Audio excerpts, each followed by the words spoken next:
একটা ১৯ বছরের ছেলে যার নাম চন্দ্রশেখর ওরফ চন্দু। এই বাচ্চা ছেলেটির এগেনস্ট রেপ, মলেস্ট ও বক্সর মতো বড় বড় কেস ছিল। কিন্তু কেন, সেটা দেখব আমরা এই মুভিটিতে। মুভির নাম কোর্ট। ২০১৩ সাল 1 জানুয়ারি এখান থেকেই ঘটনাটা শুরু হয়। চন্দু বাড়িতে আসা মাত্রই ওর বাবা ওকে বকতে থাকে, কারণ চন্দু এন্ট্রান্স এক্সামের পর পড়াশোনা না করে পার্ট টাইম কাজ শুরু করে দেয়। আর এটা চন্দুর বাবার মোটেও পছন্দ ছিল না, কারণ চন্দুর বাবা চাইতো সে আরও পড়াশোনা করে একটা ডিগ্রি অর্জন করে ভালো একটা কাজ করুক, এছাড়া বাড়িতে একজন শিক্ষিত কেউ থাকুক। কারণ তার বোনকে যতই পড়ানো হোক না কেন, বিয়ে করে তো তাকে শ্বশুর বাড়ি যেতেই হবে। এসব ঝামেলা করে চন্দুর বাবা কাজে চলে যায়। চন্দুর বাবা পেশায় একজন কুলি ছিল। চন্দু স্নান করতে গিয়ে দেখে শ্যাম্পুর প্যাকেট শেষ হয়ে গেছে, তাই দোকানে যায় শ্যাম্পু কিনতে। ঠিক সেই সময় চন্দুর বন্ধু চন্দুকে হ্যাপি নিউ ইয়ার উইশ করে। চন্দু বলে, হ্যাপি নিউ ইয়ার বলে কি হবে, শুধু তো ক্যালেন্ডারটাই বদলাবে, ক্যারেক্টারটা তো একই থাকবে। দোকানে থাকা একটি মেয়ে এই কথাটি শুনতে পায়। এই মেয়েটির নাম চামেলি, বয়স 17 বছর। চন্দুর এই কথাটি শুনে মেয়েটি বেশ ইমপ্রেস হয়ে যায়। চামেলি এখান থেকে বান্ধবীর বাড়ি চলে যায়, যেটা ছিল চন্দুর বাড়ির পাশেই। চন্দু বাড়ি গিয়ে দেখে ওর মা স্নান করার জন্য গরম জল রাখেনি। সেটা নিয়ে আবার চেঁচামেচি করছিল। চামেলি এটা নোটিশ করে, আর বই বান্ধবীর কাছ থেকে জোর করে চন্দুর নাম্বার নিয়ে চন্দুকে ফোন করে। চন্দু তখন স্নান করতেই যাচ্ছিল, তখনই ফোনটা বেজে ওঠে। ফোন রিসিভ করতেই চামেলি বলে, হ্যাপি নিউ ইয়ার বদলে হ্যাপি নিউ ইয়ার না বলে 5 লাইন মারাটা কি খুব দরকার ছিল? চন্দু অবাক হয়ে জিজ্ঞেস করে, কে তুই? চামেলি আবার বলে, শার্ট না পরে নিজেকে এক্সপোজ করাটা কি খুবই জরুরি? আগে শার্ট পরে নে। এইবার চন্দু বেশ রেগে যায় আর চেঁচিয়ে বলে, কে বলছিস? চামেলি ভয় পেয়ে ফোনটা কেটে দেয়। রাত্রিবেলা জামিলির কাকাতো বোনের বার্থডে সেলিব্রেট হচ্ছিল। সেখানে জামিলির পিসেমশাই মাঙ্গাপতিও আসে। মাঙ্গাপতি খুবই অভদ্র ধরনের মানুষ। সে বাড়ির লোকের থেকে বেশি নিজের কথা ভাবে। জামিলির বোনকে স্লিভলেস জামা পরিয়েছে বলে জামিলির কাকা কাকিকে খুবই অপমান করে। আরও অনেক কথা শুনিয়ে বলে, তোমার মেয়েকে দেখে যদি আমার মেয়েরাও বায়না করে, এখনই কি আমি ওদেরও কিনে দেবো? বাচ্চাদের জামা কাপড় দেখেই বাড়ির লোককে কতটা ভদ্র সেটা বোঝা যায়। মেয়ে মানুষ করা মুখের কথা না। তখনই জামিলির ফোনটা বেজে ওঠে, যেটা চান্দু করেছিল। জামিলি ফোনটা কেটে দেয়। চান্দু আবার ফোন করে। জামিলি আবারও ফোনটা কেটে দেয়, বলে কাস্টমার কেয়ার ফোন করেছে। জামিলির পিসেমশাই মাঙ্গাবতী জামিলির মায়ের দিকে তাকায়, কিন্তু কিছু বলে না। পরদিন সকালবেলা জামিলি চান্দুকে ফোন করে বলে, রাত্রিবেলা ফোন কেন করেছিলি? চান্দু বলে, কেন, করতে পারবো না নাকি? বরের সাথে ছিলিস? জামিলি খুব রেগে যায় আর চান্দুকে সরি বলতে বলে। এইভাবেই দুজনে অনেক দিন ধরে ফোনে কথা বলছিল। শুধু কথা না, তারা ঝামেলা করছিল। চান্দু কাজের মধ্যেই জামিলির সাথে ফোনে কথা বলতো। একদিন একটু বেশি ঝামেলা হয়ে যায় আর জামিলি কথা বলা বন্ধ করে দেয়। চান্দু সরি বলার জন্য বারবার ফোন করলেও জামিলি ফোন তোলে না। কিছুদিন পর একটা নতুন মুভি রিলিজ হয়। চান্দু সবার জন্য টিকিট এনে দেয়। দিব্যা, জামিলি সহ আরও সব বান্ধবীদের নিয়ে আসে। জামিলি চান্দুকে দেখে দিব্যাকে বলে, ও এখানে কি করছে? দিব্যা বলে, আমাদের টিকিটের ব্যবস্থাটা তো চান্দু দাদাই করে দিল। চান্দু টিকিট দিয়ে দেয়। একটা বান্ধবী ভেতরে যাওয়ার কথা বললে চান্দু বারণ করে বলে, এখন গেলে ধাক্কা খাবে, একটু পরে যাও। আর ইন্টারভেলের বাইরে বেরোলে খেয়াল রাখবে। এটা শুনে একটা মেয়ে ব্যঙ্গ করে বলে, আরে আমার বাবা চলে এসেছে, পুরো আমার বাবার মতো জ্ঞান দিচ্ছে। তোমার সমস্যাটা কি? মেয়েদের ব্যাপারে এত কথা কেন বলো? চান্দু বলে, আমি মেয়েদের ব্যাপারে জানি না, কিন্তু ছেলেদের ব্যাপারে খুব ভালো মতন ভাবে জানি। সবাই খুব বদমাশ হয়, তাই একটু দাঁড়াও, একটু পরে যাবে। এটা শুনে জামিলি আবার চান্দুর উপর ইমপ্রেস হয়ে যায় আর সিনেমার ভেতর চান্দুকেই দেখতে থাকে। আর সিনেমা থেকে বেরিয়ে বাড়ি যাওয়ার সময় চান্দুকে ফোন করে। চান্দু ফোনটা রিসিভ করে অবাক হয়ে যায় আর বলে, তুমিই কথা বলছো তো? আমি ভেবেছিলাম ফোন করেই তুমি বকবে আমাকে। চান্দু সরি বলে। জামিলিও সরি বলে। চান্দু বলে, তুমি কেন সরি বলছো? জামিলি বলে, আমি যতটা খারাপ ভেবেছিলাম তুমি অতটাও খারাপ না। চান্দু বলে, খারাপটাকে ভালো বলছো? জামিলি বলে, কেন, ভালো নাও তুমি? এইবার চান্দু জামিলিকে তার নাম জিজ্ঞেস করে। জামিলি নিজের নামটা বলে। এবার থেকে ওরা আর ঝামেলা করতো না। খুব ভালোভাবেই একে অপরের সাথে অনেক দিন ধরে কথা বলতো। কিন্তু জামিলি জানলেও চান্দু জানতো না যে সে কার সাথে কথা বলছে। এরপর সিন চেঞ্জ হয় আর দেখানো হয় একটা স্কুলে একটা বাচ্চা ছেলে বাচ্চা মেয়েকে একটা কাগজ দেয়, যেটা দূরে দাঁড়িয়ে থাকা একটা লোক নোটিস করে।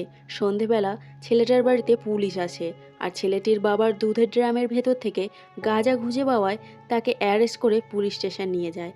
পুলিশ স্টেশনে মাঙ্গাবতী এসে লোকটাকে বলে, এটা তো গাঁজা সাপ্লাই করার একটা বড় কেস, তাই 28 দিন পর্যন্ত জেলে থাকতে হবে। আমি উকিলের সাথে কথা বলে নেব। লোকটা বলে, কিন্তু আমি তো কিছুই করিনি, তাহলে এতদিন জেলে কেন থাকবো?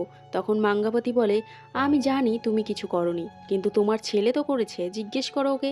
ছেলেটা আসতেই মাঙ্গাপতি জিজ্ঞেস করে, আজকে বিকেলে স্কুলের বাইরে আমার মেয়েকে চিঠি দিয়েছিলি তুই?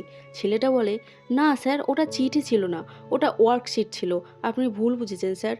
মাঙ্গাবতী বলে, সেটা তো তুই জানিস আর আমার মেয়ে জানে, কিন্তু তোদের যে দেখেছে সে তো পুরো গ্রামে এসে বলেছে দুধওয়ালা নারায়ণের ছেলে মাঙ্গাবতীর মেয়েকে লেটার দিয়েছে। এখন গ্রামে আমার সম্মানটা কোথায় থাকবে? এবার সবাই জানবে লেটার দেওয়ার পর শেঠ মাঙ্গাবতী কি করেছে। এবার সবাইকে তো আমি চুপ করাতে পারবো না, কিন্তু কি ব্যাপারে কথা বলছে সেটা নিশ্চয়ই পাল্টাতে পারবো। গ্রামের সবাই এবার তোদের কথাই আলোচনা করবে। ওদিকে চামেলির সব বান্ধবী মিলে দিব্যার বাড়িতে গ্রুপ স্টাডি করছিল। তখন দিব্যাদের বাড়িতে চান্দু আসে দিব্যাদের কিছু জামা কাপড় প্রেস করানোর জন্য নিয়ে যাবে বলে। ঠিক সেই সময় জামেলিকে একটা মেয়ে ডেকে বলে, এই চ্যাপ্টারটা পড়বি, এটা খুব ইম্পর্টেন্ট। জামেলি নামটা শুনে চান্দুও সেদিকে এগিয়ে যায় আর কনফার্ম হওয়ার জন্য চামেলির নাম্বারে ফোন করে। তখনই জামেলির ফোনটাও বেজে ওঠায় চান্দুও কনফার্ম হয়ে যায় যে এতদিন ধরে এই মেয়েটির সাথেই তার মানে কথা বলছিল। পরে চান্দু জামেলিকে ফোন করে আর জিজ্ঞেস করে, এবার তো দেখা করা যেতে পারে? জামেলি বলে, এখন না, সঠিক সময় আসুক, তারপর নিশ্চয়ই দেখা হবে। চান্দু বলে, এখনো সঠিক সময় হয়নি? জামেলি বলে, শুধু তোমার মনে হওয়াটাই তো জরুরি না, আমারও তো মনে হতে হবে। জামেলি বাড়ি গিয়ে আবার ফোন করবে বলে ফোনটা রেখে দেয়। কিন্তু অনেকক্ষণ হয়ে যাওয়ার পরেও জামেলি যখন ফোন করে না, চান্দু তখন নিজে থেকেই ফোন করে আর ফোনটা সুইচ অফ হয়। চান্দু তারপরও একদিন না, প্রায় অনেক দিন ধরেই ফোন করে, কিন্তু জামেলির ফোন লাগে না।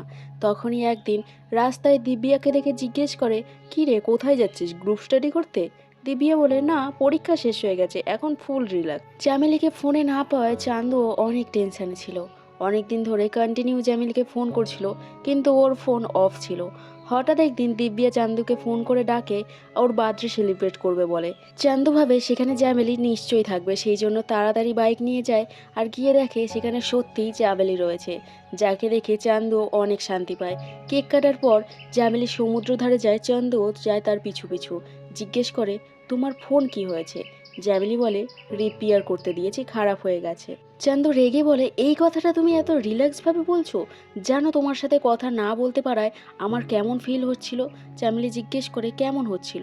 চান্দু বলে, একটা অদ্ভুত ফিলিং, যেটা আগে কখনোই হয়নি। আমি জানি না এই ফিলিংসটাকে কি বলে। চামেলি বলে, আর যদি আমি বলি সেই সেম ফিলিংস আমারও হচ্ছিল, তাহলে কি বলবে? দুদিন আগে যখন ফোনটা রিপেয়ার করতে দিয়েছিলাম কাকার কাছে, বারবার পাগলের মতো জিজ্ঞেস করছিলাম ফোন এনেছে নাকি, কিন্তু কাকা বারবার ভুলে যায়। তখন আমারও খুব মন খারাপ লাগছিল। আর আজকে দিব্যার জন্মদিনে আমি ওকে বলেছি তোমাকে ডাকার কথা, যাতে তোমার সাথে কথা বলতে পারি। দুদিন আগে যখন তুমি দেখা করার কথা বলতে, তখন বলতাম সময় আসলে দেখা করব, কিন্তু দুদিন তোমার সাথে কথা না বলতে পারায় পাগল হয়ে গেছিলাম। ভাবছিলাম কিভাবে তোমার সাথে দেখা হবে আর একটু কথা বলবো। চামেলি বাড়িতে গেলে ওর মা ওর ফোনটা দেয়। এবার দুজনা ফোনে কথা বলে, দেখা করে, সুন্দর সময় কাটায় একসাথে। চান্দু চামেলিকে বাড়িতেও নিয়ে আসে মা বোনের সাথে দেখা করাতে। চান্দুর বাবা যখন বাড়িতে খেতে আসতো, চান্দু চামেলিকে ঘরে লুকিয়ে দেয়। আবার বাবা চলে গেলে চামেলি বেরিয়ে আসে। এইভাবে চামেলি প্রায় প্রায় চান্দুদের বাড়িতে আসতো। একদিন চামেলি জানায়, আমি কালকে আসতে পারবো না, আমার একটা কাজিনের বিয়ে আছে। চান্দু একটু মন খারাপ করে বলে, ঠিক আছে, যাও। চামেলি বলে, আমি কালকে বিয়েতে শাড়ি পরবো। ইনডাইরেক্টলি চান্দুকেও সেখানে যেতে বলে চামেলি। চান্দুও চলে যায় চামেলিকে দেখতে। এখান থেকে সিন চেঞ্জ হয়। চান্দুর বাবা চান্দুর কেস ফাইলটা নিয়ে একটা লয়ারের কাছে এসেছে।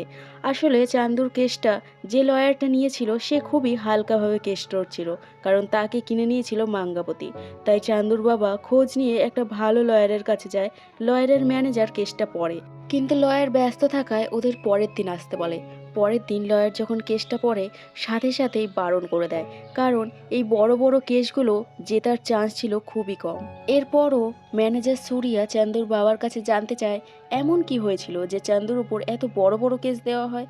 দেখা যায় সেদিন চান্দু দোকানে ছিল আর ফোনের সময় দেখে বলে, অনেক দেরি হয়ে গেছে, চামেলি এতক্ষণে চলে এসেছে। চান্দুর বন্ধু তখন বলে, আজকাল ওই মেয়েটা রোজই তোর বাড়িতে আসছে, যদি কোনো দিন তোর বাড়িতে কেউ না থাকে তাহলে কি করবি? চান্দু বলে, কেন, বাড়িতে কেউ কেন থাকবে না? বন্ধুটা আবার বলে, মনে কর কেউ নেই, তখন কি করবি? চান্দু বলে, আমি বুঝতে পারছি তোর সমস্যাটা কোথায় হচ্ছে, কিন্তু তুই যেমনটা চাইছিস সেমনটা কোনোদিন হবে না। চান্দু চলে যাচ্ছিল, তখন এর বন্ধুটা ওকে ডেকে বলে, ভাই রাগ করিস না, আমি তো এমনি বলছিলাম, তুই তো বাড়িতেই যাচ্ছিস, আমাকে একটু নিয়ে চ। যাওয়ার পথে বন্ধু একটা মেডিকেল শপে দাঁড়াতে বলে কিছু ওষুধ কেনার জন্য। চামেলি ফোন করে আর চান্দু তাড়াতাড়ি এখান থেকে বাড়ি চলে যায়। চান্দু বাড়ি গিয়ে চামেলির সাথে গল্প করছিল, তখনই ওর বোন বলে, দাদা বাবা আসার সময় হয়ে গেছে।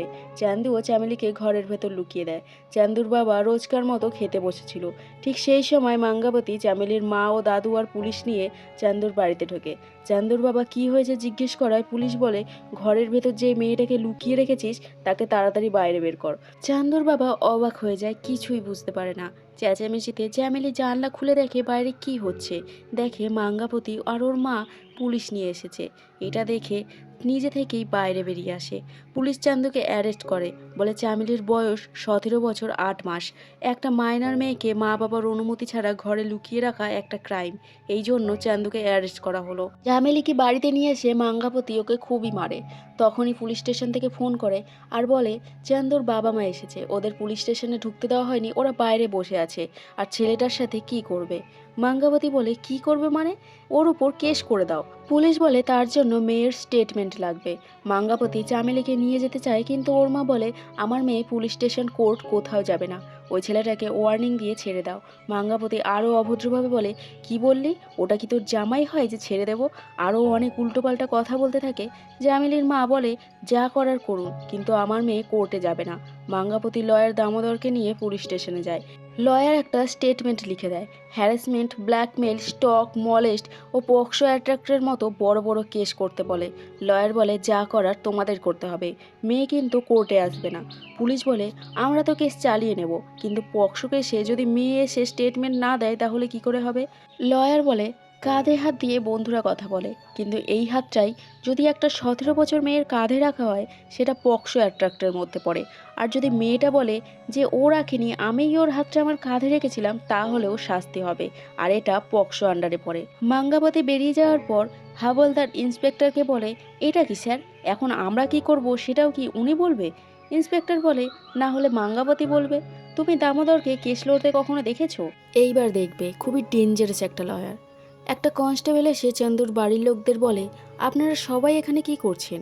যে কোনো একজন কিংবা দুইজন থাকুন, চিন্তা করতে হবে না, আজ রাতটা পুলিশ স্টেশনেই রাখবে, আর করব না এমন একটা স্টেটমেন্ট লিখিয়েই কালকেই ছেড়ে দেবে, আপনারা চিন্তা করবেন না। ওদিকে লয়ারের কথা মতো দুইজন ইন্সপেক্টর চান্দুর উপর লাগানো কেস মানতে বলে। চান্দু মানতে না চাইলে ওকে খুবই মারে, ওই মিথ্যে কেসগুলো ওকে মানতে রাজি করায়। লয়ার চামেলির মাকে দিয়ে স্টেটমেন্টে সই করিয়ে নেয় আর বলে, মেয়েকে কোর্টে আসতে হবে না, কিন্তু কেন আসতে হবে না সেটা আপনাকে বলতে হবে, আর আপনি গিয়ে কি বলবেন সেটা আমি আপনাকে পরে বলে দেবো।